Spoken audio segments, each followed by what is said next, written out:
is Raphael, and I'm doing this interview for my class, Community Educational Studies 103, or for short CES 103, Helping Profession. So this interview is my midterm assignment, and it may take around 30 minutes to 60 minutes of your time, so please bear with me. And first of all, thank you so much for joining me tonight for this interview. I know that you are a very busy person, and for the sake of time, I would jump right in. Do you mind if I record this conversation? No, not at all. Go ahead and record.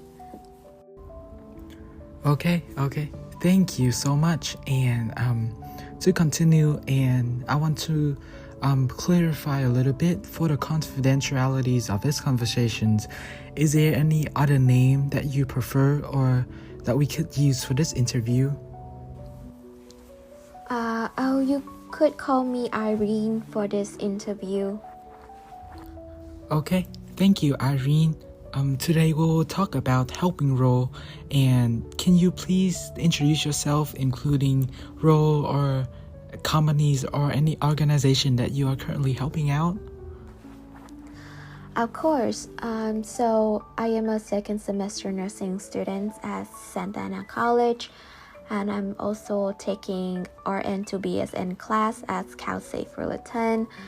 I'm currently gaining clinical experience by shadowing with nurses at several hospitals, including UCI, St. Joe's, Fountain Valley, and Jock.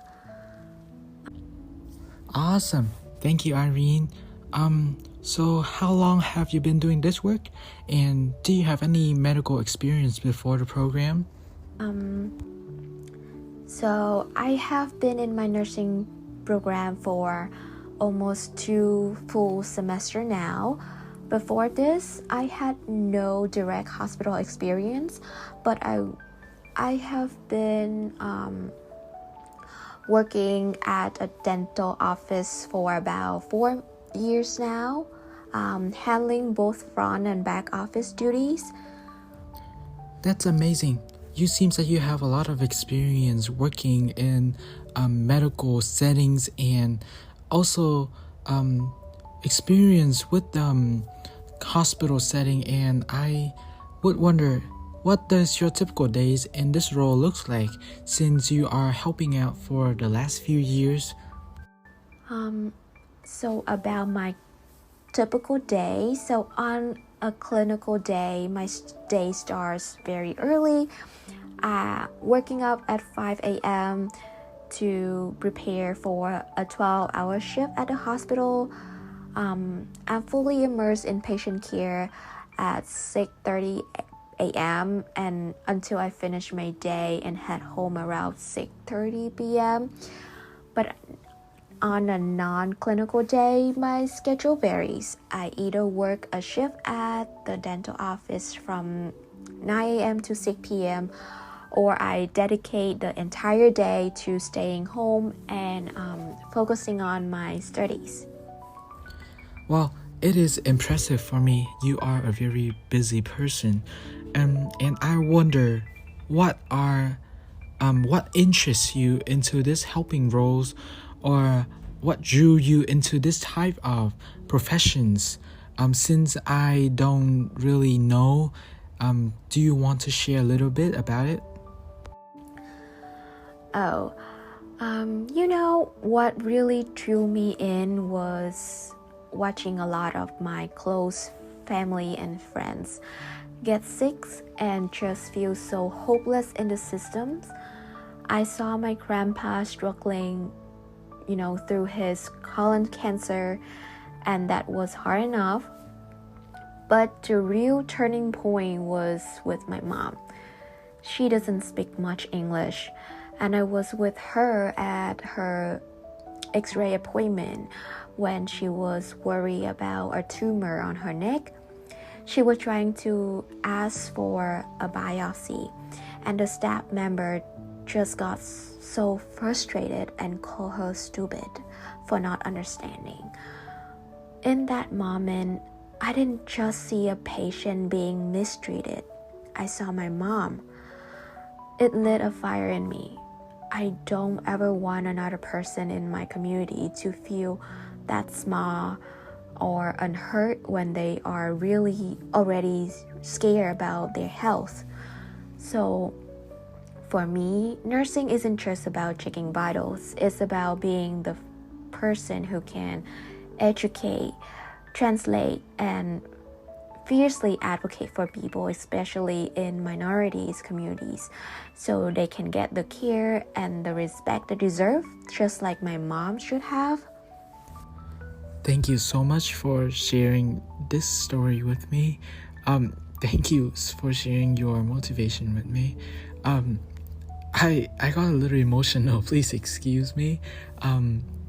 But I also understand that same feeling where I also a first gen student where my parents does not speaking any English, and we also struggle a lot with translation and how they immigrated here to the US and face a lot of a lot of hardships.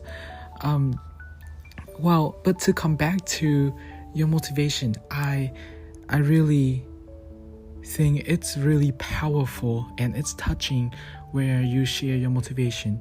But has your motivation changed since you started? If so, how? Do you want to share a little more about that?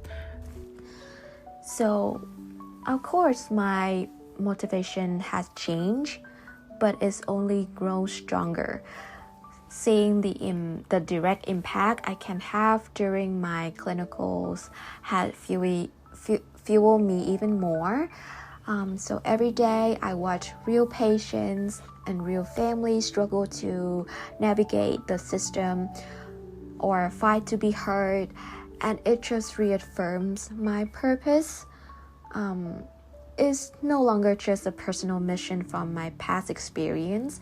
It's a daily confirmation that this is exactly where I need to be and the work I need to do. Yes, absolutely. I do believe that you are doing the right work, helping out patients with needs of translation, but also representing your community in the medical settings. I respect you a lot for all of the work that you do. But do you want to share a couple experience or stories that you have had in your helping role? Well, what I mean by this is there any stories that come to your mind when I mention about past experience in your helping role? So the story started when I was assigned to a young mother. Let's call her Vivian. She is Vietnamese. She just immigrated to the US not long ago. She was in labor, but her husband is not with her. He still in Vietnam. And Vivian was so overwhelmed and in pain. She was trying to be strong, but I could see the fear in her eyes. It was a busy day for the nurses, and her call line had been on for a while. I wasn't even her nursing student though, but I heard about her situation from my classmate. So I popped my head in, refill her water and ask her what I can do to help her. In Vietnamese, of course. And she started crying and said she was so cold and her nose got so congested she couldn't breathe. So I got her a warm blanket, help her reposition, tell the nurse to get her some nasal congestion medications, and come back to sat with her for a few minutes while she collected herself. It was such a small things, but after my shift, when I come back to say goodbye to her, she held my hand and said, "Thank you so much for being there with me." And that experience taught me that advocacy isn't always about big dramatic actions. Sometimes it's in the small human moments of truly seeing someone struggle and restoring their dignity. It was every patient deserves. Thank you so much for sharing these stories. I do feel connected to your story a lot. I'm thankful to be here and to be able to listen from your experience and the stories that you shared. But I think I have a flash of ideas went through my head. I also believe that advocacies and dignities are basic right for all humans being, and especially in the medical setting, I believe that every patient should be treated with respect and dignity. And absolutely, that was right. That was something you did so well right there, and I respect a lot. So, for example, I was caring for an elderly patient who was in a lot of pain and incredibly anxious because she hadn't slept properly in days. We spent time managing her pain, reposition her, and just creating a calm environment. So when I came back to check on her an hour or so later, she was deeply asleep and breathing evenly for the first time all shift. In that quiet moment, I wasn't just seeing a sleeping patient, I was seeing a person who felt safe, comfortable, and care enough to let her guard down and heal. That's a powerful and exciting feeling. It's the core of why I'm here. Absolutely. Your story is really touching, and in my opinion, I also think it's also exciting to see someone who finally who struggles could finally heal and feel safe. But also, I don't know if you ever heard of a phrase where you can only help others if you yourself at a wellness state of mind and care. So do you want to go a little more further into how do you take care of yourself? For example, how do you maintain boundaries? So honestly, self-care is a practice I'm still building. But to maintain boundaries, I have a shutdown ritual after clinical stays. The moment I get home, I change out of my scrubs, take a shower, close all my books, close my iPads, and I don't study for that day. That's my physical and mental signal that the clinical days is over. And I'm washing away the stress to focus on being me again. Wow, that's really important to disconnect from the stress and to let yourself have the moments to settle down and to plan or do whatever you want for the rest of the day after a long day at work. Well, one of the impressions that I have with most of the nursing students is experience of burned out, and I wonder if you ever experience that burned out and how do you handle it? Are there any coping strategies that you use? Definitely, I lean heavily on a few key things to really disconnect it. So on my drive home, I'll listen to a fun podcast or my favorite music, never medical lectures. It's give my brain a hard reset before I even walk in the door. But the real magic happens when I'm fully home. I actively schedule in simple joys like getting mobile with my brothers or spending quality time with my boyfriends and our cats. There's something so grounding about just being with the people in the beds who knows you outside of being a nursing student. And I've been even found peace in baking traditional Vietnamese cakes lately. The focus is it requires pulls me completely into the moment and connects me to my culture in a really comforting way. Yeah, absolutely.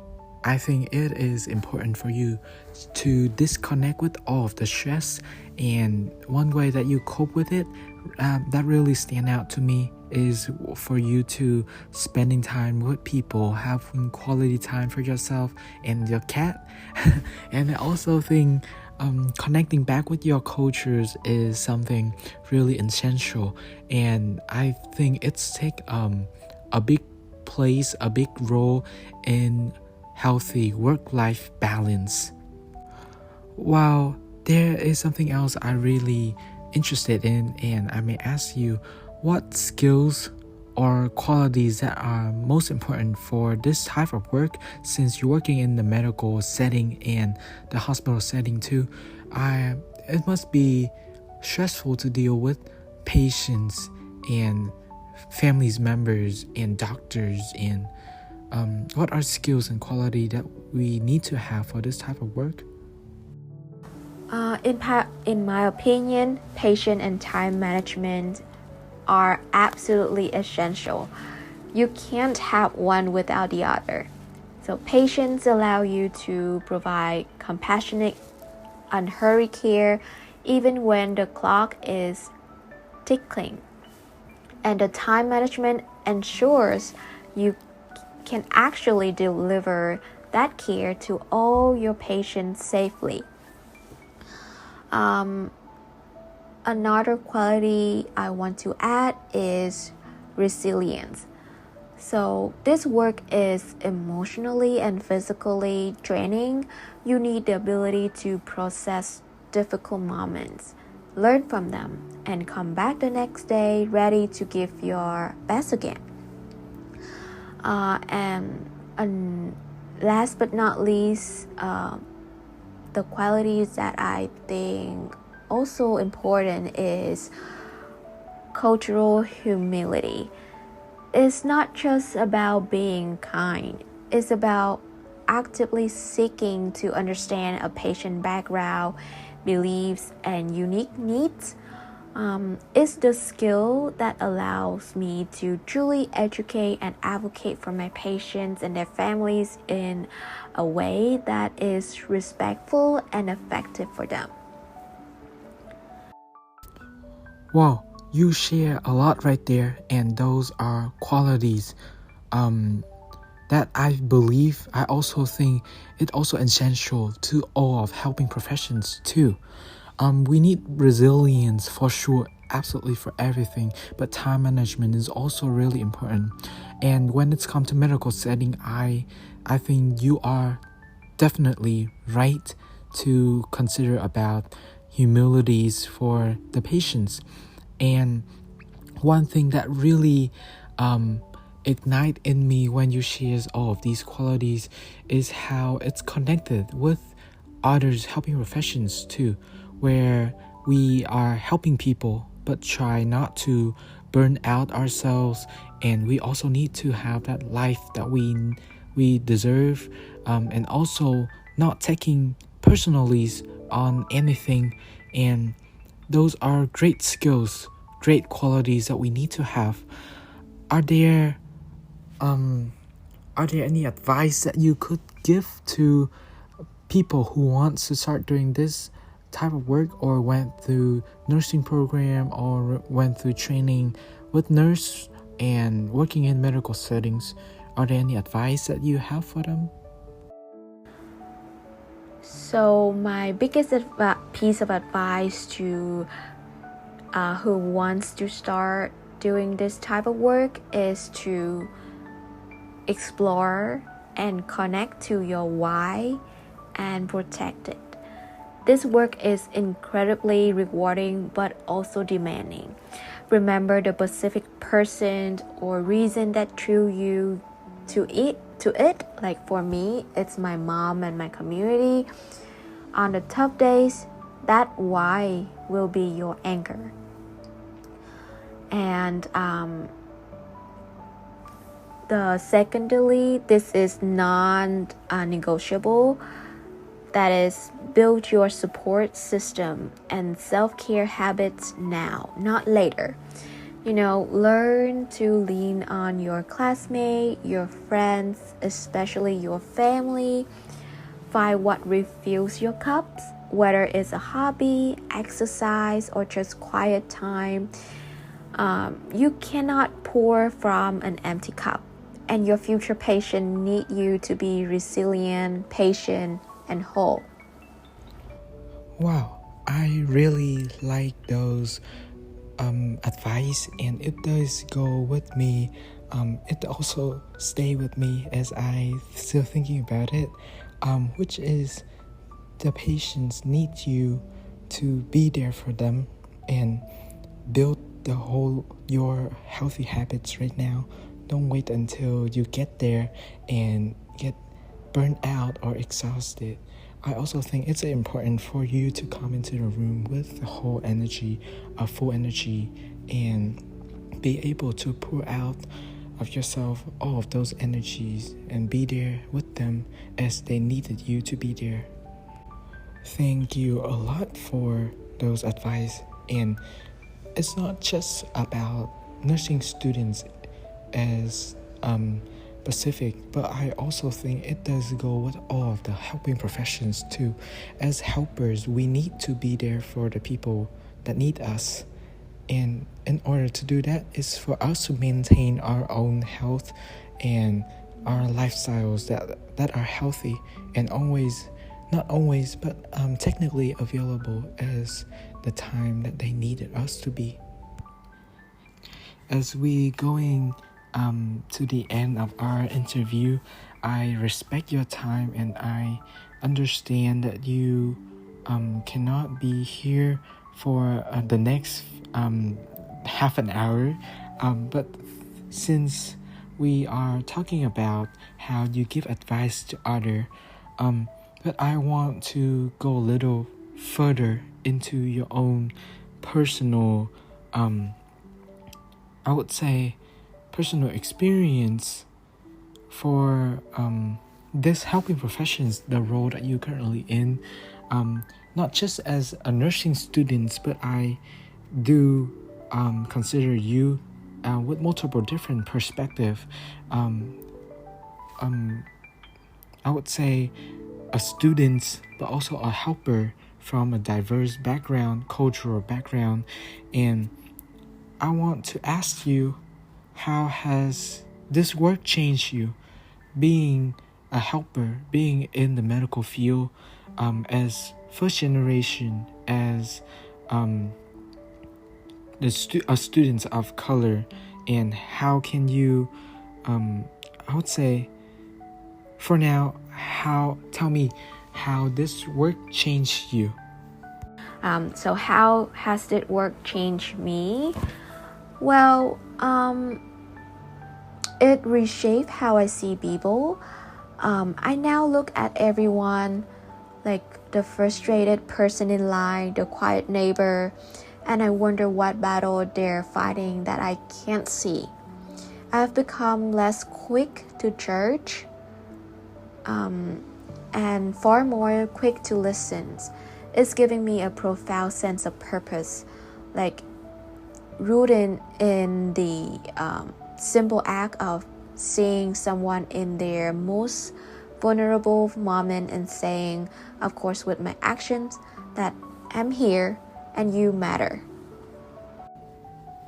That is a powerful message that I have to address, and being honest with you, sometimes also difficult for me as a helper to be there in the moment with someone and saying, I'm here, you matter. Sometimes as I help, I also forget the part that I have to be there with them, with the person who in need of help. But I always focusing on what's the problem, how can I make this problem resolve, how can I make this as smooth as possible. But sometimes I being overwhelmed and forget that I have to be there with them in the moment. And this truly touched me. Your message are powerful and I appreciate it, I respect it, and for sure this will stay with me as I help in the future position with my own helping profession. I have to be there in a moment with someone and saying, I'm here, you matter. And thank you a lot for all of your stories. And I promise this is the last questions. Is there anything in your values or personal philosophy that may have changed as you work in your own helping profession? Out of pure curiosities, how not just how this will change you, but as your own personal philosophy, is there anything that changed? Well, I used to think strength was about stoicism and never showing that you are affected. But now I see that true strength is vulnerability and presence. Is having the courage to sit with someone in their pain without needing to immediately fix it. It's the strength to admit when you are sad or overwhelmed, to process it and to channel it into deeper empathy. My philosophy has shifted from being unbreakable to be a compassionate witness. It's not about having all the answers. It's about having a heart that's willing to be affected and hands that are willing to help. This work has taught me that the most powerful things you can offer sometimes is to simply be a calm, caring present. This work has taught me that the most powerful things you can often do is to simply be calm, caring, presence in the middle of someone's storms. Thank you so much for sharing that. Thank you so much deeply in my heart. I appreciate you and I respect your time and our time. Thank you so much once again with all of that. And as you mentioned about being in the middle of someone's storms, those also resonate with me. It is truly tough and difficult to be in the middle of someone's storm, and we have to prepare ourselves for that. But once again, you are an incredible person. Thank you so much for your time with me. I appreciate you so much. Thank you for saying yes. I know you have a really long week and you have midterm next week, and it's coming up with all of your stressful daily schedule. But I hope you have a wonderful day and a nice weekend with your families, making sure to rest and spend some time with your cat too. Thank you for being here with me tonight, and hopefully we'll see each other in the near future. Thank you so much. Of course, thank you so much for having me for this interview.